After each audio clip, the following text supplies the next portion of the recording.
Our next provocateur is Tom Hennes.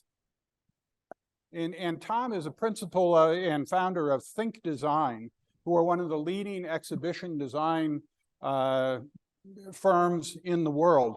They are a leader, particularly with regard to the field of experiential and design in those exhibition and type environments, and the development, design, and curation of those. Include great work that they've done include the National 9/11 Memorial Museum in New York City, recently the Empire State Building Observatory, but really, if you went through the list of the work that they've done over the last 25 or 30 years, museums, aquariums, World Expo pavilions, just, a stellar list of projects around the world. But I think particularly with Tom and visiting with him coming into this, there in his work as a designer and in Think Design's work as exhibition designers, there is a real heart and I think a social awareness that shows up with regard to their work. So really pleased to have Tom available as our second provocateur here. So at that point, Tom, I'll turn it over to you. Okay. So it's very interesting, Martin, hearing your presentation first, because in a sense, I think we are looking at two very different sides of the same coin. And I'm going to be speaking more about the scale of one-to-one or few-to-few than many-to-many. But I think many of the issues raised are also things that we grapple with in the kind of work that I do. I started out as a theatrical lighting and scenic designer, and I was that for about 15 years before I started designing museums and aquariums and other types of experiential environments. When you work in the theater, it's always a startling moment when the first preview audience walks into the theater and sees the show. In the presence of that audience, it's almost as if those of us who've been hard at work for days and days and days are seeing a different show for the first time. Some of it simply observed, the feeling in the room, the presence of laughter, often the lack of laughter, the looks on people's faces, but most of it is simply that the presence of others affect how we ourselves perceive the work we thought we knew well. We begin to experience the show as if it actually were those other people.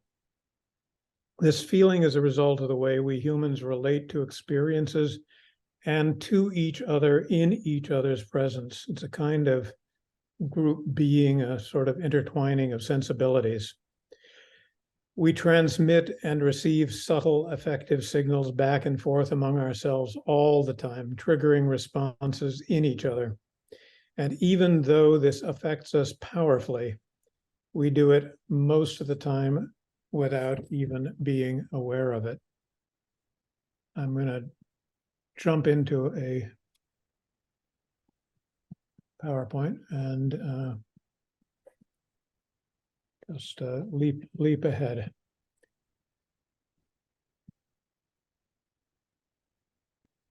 So today I want to draw your attention to some of the implications of human relating for design, both as a process and as a result. When I'm done, I'm hoping that you will never see design in quite the same way again. I'm going to start with the 9/11 Museum. Sorry, let me,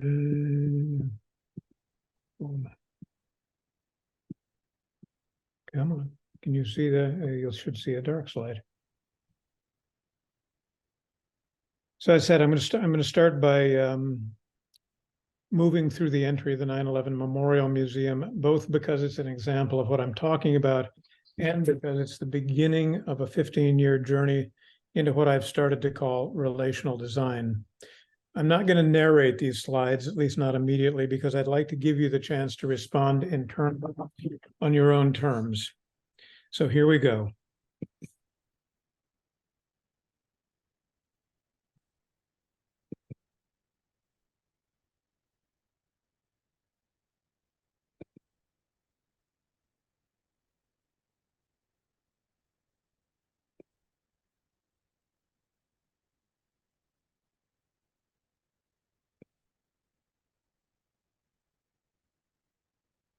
This is the dedication plaque from the construction of the towers.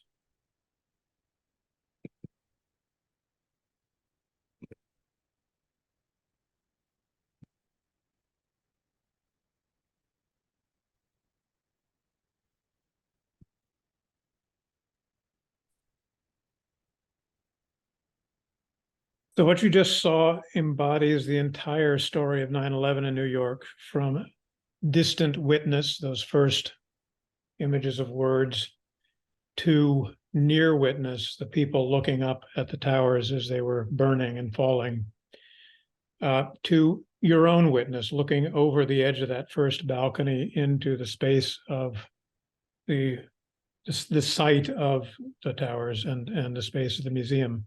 And you turn around and head back, that you see the dedication plaque, the birth of the towers, those photographs, the presence of the towers on the skyline, the destruction of the towers, the loss of human life in those missing posters that are evoked. And then here, looking at what became known as the survivor stare, our own survival of the events. The idea is that this guides people into their own memories of the events, and I hope you yourself felt some of that when you looked through it. In the presence of others on the same journey, and because it's unmediated by interpretive text, it also gives us a chance to have our own experience and evoke our own memories. By the time we land at bedrock level, this is 70 feet below ground, we're prepared for the journey deeper into the day and its aftermath. None of this is accidental. It's a result of working. None of this is accidental. It's a result of working those affected by 9/11 to better understand they're affected by 9/11 to better understand their experience. So you mute the audio in the meeting. So you mute the audio in the meeting. Be back again. Be back again. At the very beginning, during the initial competition, I began to sense the complexity of what was ahead, and I called a psychoanalyst named Billy Pivnik, who I'd worked with on a children's museum. I wanted to see if she knew anything about trauma. That call began a collaboration that changed pretty much everything I knew or thought I knew about design. What we just walked through arose from that collaboration. It was designed to trigger memories and associations within people walking in the museum without triggering trauma. The exhibition orders the material in a way that helps people navigate the experience with confidence, but it doesn't impose a narrative or tell them how to feel or what to notice. It lays out a landscape of evidence in a way that's likely to evoke the associations and memories people already have and give them time and space to make meaning out of them. This mirrors a branch of psychoanalytic theory that broke from the classical Freudian approach in the late middle of the 20th century. Today, it's referred to as interpersonal or relational. It turned away from the Freudian idea of human development as something intrinsic, an internal negotiation between energetic drives and a corresponding controlling ego and superego. Instead, it viewed the human psyche as developed interpersonally, in relation to others and in relation to the surrounding environment, beginning at birth. From a relational perspective, I'm just going to take you for a little walk to the beginning here.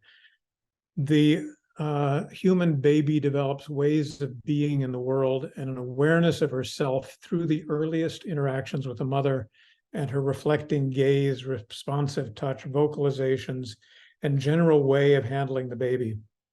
This is a mirrored exchange between infant and adult that enables the infant to distinguish herself from the mother and ultimately to become an individual.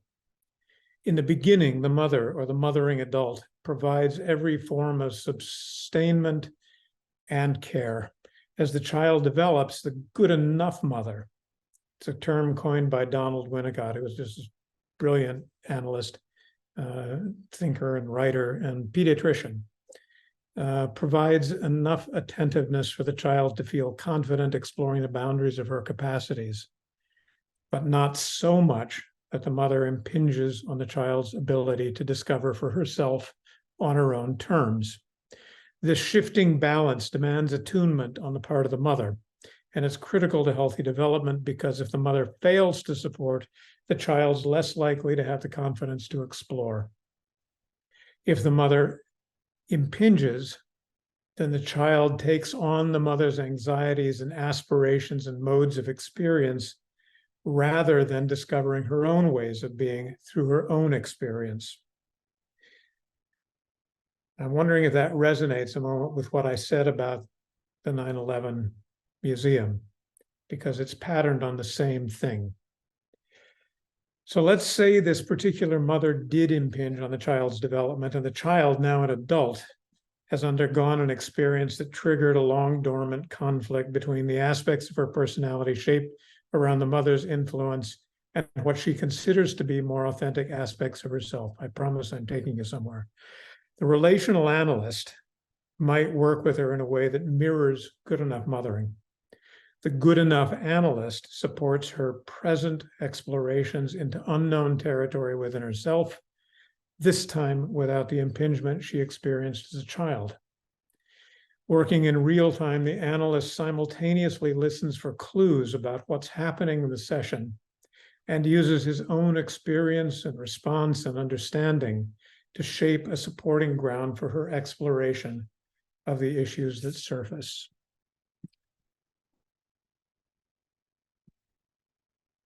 So I'm going to go back into the show for a second. So it's here that the relational analytic perspective can inform our work as designers, and it works within two processes that proceed simultaneously. The first of these mirrors the work I showed here from the 9/11 Museum. It's the tangible work of design and construction that I call the Capital Project. It's the thing that we're going to build. And it has a beginning, has a middle, has an end. We're all really familiar with that. It has concreteness, a schedule, budget, program, and other objective parameters. It also is analogous to the experience that disrupted our hypothetical woman who's seeking analysis, in that the Capital Project can trigger the surfacing of issues that have lain dormant in the communities around it. And I'll bet everybody in the room has experienced that, even if you haven't framed it in that way. So the other project I want to talk about mirrors the analytic process in very important ways. As the Capital Project inevitably entrains the unfinished business of the past, this project works with the groups that will touch or be touched by it to make what emerges visible, comprehensible, and usable. And in this case, these were the communities that were part of 9/11 and experienced the deepest traumas from it. In my work, so this often includes race, and it includes economic parity, equity, as I said, trauma, but it also includes rich loads of overlooked tradition, history, cultural vibrancy, and cultural innovation. And I call this project the Relational Project. It's the thing we're going to solve, and the people in the communities that we're going to solve it with. It also has a beginning, it also has a middle, but it doesn't have an end. And the reason I say it has no end is because when it's successful, it begins relationships and common purpose that'll persist through the completion of the Capital Project, and then make use of the built project as a continuing source of vitality for both the community and the institution that built it. The best way to develop the Relational Project is to talk to people who are going to use it and the thing we're building, or are going to come in contact with it. The goal of talking isn't to ask them how to design the project. That's our job. The goal is to learn from them what they're most expert in, their own lives and neighborhoods and communities and ways of knowing and interacting with the world. When we do it well and when we allow ourselves to truly engage, we invite the presence of others beyond the design team, like those in the preview audiences of my theatrical days, to change the way to see what we're doing and open possibilities we wouldn't have otherwise thought of. At the outset of the work, it's relatively easy to take the time and the effort to talk to people who are going to use the thing you're designing. It's even expected. As the capital project heats up, though, its concreteness and the pressures of time and budget begin to take over and squeeze out the relational project. We know this is happening when we start to hear things like, we don't have time for another meeting with them. The result of this constriction at best is that the groups who are crowded out and feel excluded lose interest in the project. At worst, it engenders disappointment and resentment within the groups who have already been involved. They feel that the work and the trust they invested all came to naught, and that resentment may spill over into active opposition. There are always tensions between the relational and the capital project, but in reality, they are utterly interdependent. The concreteness of the capital project motivates the relational project and brings all those issues out of hiding. Ignored, they're going to provoke justifiable opposition, but if the relational work even partially engages them, the very fact of its existence can reshape a portion of the cultural landscape, or better. At the same time, the relational project actually gives meaning and vibrancy to the capital project. It can bring new perspectives, creativity, an experiential dimension to what's built. And it can create strong bonds with the groups involved that will support both the mission of the built project and the people who will become most ardent users. If we can hold space open throughout the process for the relational project to influence capital and vice versa, we create space for important issues that arrive to shape the dimensions of what we're trying to address with the design. To do this well requires sustained attunement to what's being said, what's being omitted, and what's happening in the course of our work, very much in the way the analyst operates in the psychoanalytic setting. This has important implications. The concreteness of the capital project sometimes makes it possible to see and work with the important issues that otherwise are too deeply buried or too politicized or to be approached head on. It becomes the event that cracks the social terrain open to exploration, the case study that enables broader issues to be addressed. I'm not just talking about museums, by the way, I'm talking about any kind of experiential environment that shapes even the most mundane interaction with the public. The relational project draws out what's been exposed, what makes it comprehensible, and it works with what emerges. At its best, it enables us to make something good and powerful out of it. To do that requires listening beyond the words, thinking beyond the obvious, and looking beyond the present. So the provocation I'd like to leave you with is this. Designers and architects, dare I say engineers, and the rest of us who build things, tend to see the relational project only in service of the capital project, what we need to accomplish in order to build the thing we've been hired to make. What if we turn that logic on its head and instead think of the capital project being in service to the relational, the thing we need to build in order to catalyze a piece of the unfinished work of society? How can we go about making sure that our work embodies the groups we consult with and furthers the issues that emerge? As design professionals, how can we internalize what people we work with tell us in order to build projects that support the purposes that are important to those who will use them and the meanings they will discover in the finished work? And finally, how can we use our projects with their provocative power to raise important cultural perspectives and issues into collective awareness to more productively affect the system around them? Thanks. Okay. So Yes. Tom, just as a quick question, I mean, talking about the notion of approaching, turning capital projects, on their head to focus on the relational, in that sense that you very much have sort of highlighted the environmental experiential part. But is it fair to say that you could apply that to other technologies that are not environments? that, you know, some of the work that Martin was just highlighting in terms of digital technologies and relational design to those. Does that make Yeah, sense? absolutely. You know, I'm Yeah, focused.